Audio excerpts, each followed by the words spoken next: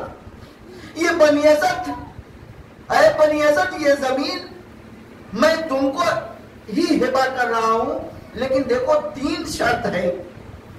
پہلی شرط یہ ہے، دیکھو یہاں قتل کیے جائیں گے، دیکھو یہاں پر ہمارے لاشیں دفن ہوں گے، قبریں بنے گی، لہذا یہاں پر کاشتکاری نہ کرنا. کا دوسری شرط یہ ہے کہ جب کوئی زائر میری زیارت کے لیے آئے تو اس کو 3 روز مہمان رکھنا. عزیزو حسین نے یہ جملہ کیوں کہا؟ میرے زائر کو 3 دن مہمان رکھنا کہ چاہنے والا جب کربلا کی زمین پر آئے گا اور 3 دن مہمان رہے گا تو حسین کی 3 دن کی بھوک اور پیاس یاد کرے گا. اس زمین پر رسول کا نواسا 3 دن کا بھوکا پیاسا ذبح کیا گیا. عزیزو تیسری شرط یہ ہے کہ جب ہم مار دیے جائیں، قتل کر دیے جائیں تو ہمارے لاشوں کو آخر دفن کر دینا. ہاں عزیزو، یہ وصیت بنی اسد کے مردوں سے کی، اور اس کے بعد امام عورتوں سے مخاطب ہوئے اور کہا اے بنی اسد کے عورتوں، اگر تمہارے مرد فوج کی خوف سے نہ آ سکے تو تم آ کر اپنے ہاتھوں سے ہمیں دفن کر دینا.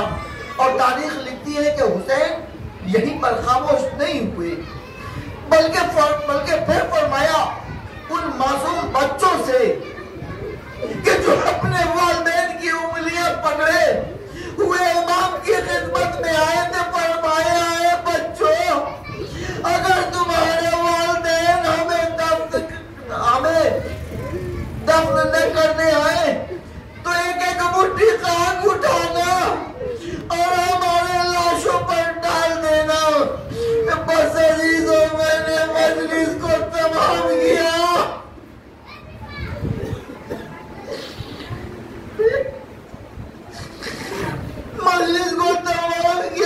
عزیزوں، یہ حسین کی وصیت تھی، مگر جب 11 محرم کی صبح نمودار ہوئی اور یزیدی لشکر نے اپنا نجس کو دفن کیا تو ایک طرف حسین کا لاشا پڑا ہوا تھا، دوسری طرف شہدا کے لاشیں زمین گرم پر پڑے ہوئے تھے، جن کے سروں کو کاٹ کر لوگ نیزے پر چڑھا چکا تھا.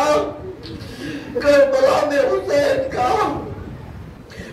کا ایک جوان بیٹا موجود، علی ابن حسین زین العابدین، جو بیمار تھے. تاریخ کہتی ہے کہ 11 محرم کی جب صبح نمودار ہوئی تو چوتھے امام کے ہاتھوں میں ہتھکڑیاں تھی، پیروں میں بیڑیاں تھی، گلے میں توبے خاتان تھا، اور ادھر سے لے جایا گیا جو پرشودہ کے بے کفن لاشیں پڑے ہوئے تھے. تاریخ کہتی ہے کہ زینب کی نظر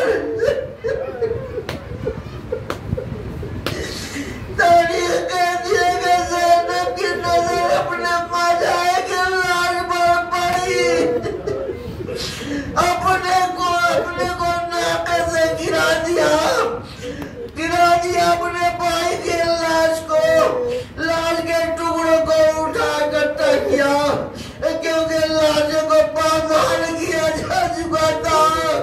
حسین کی لاش کے ٹکڑے زمین کربلا پر پڑے تھے.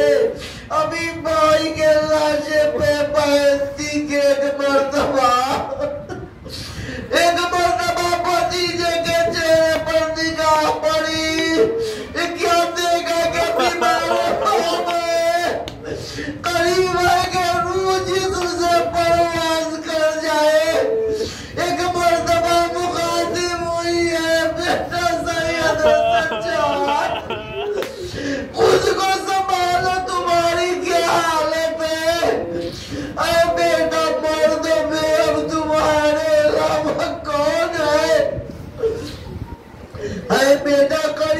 کہ تمہاری روح جسم سے پرواز کر جائے. اے بوبی اماں، وہ بیٹا کیا کرے، وہ بیٹا کیا کرے کہ جس کے باپ کا لاشا زمین گھر پر پڑا ہوا ہے.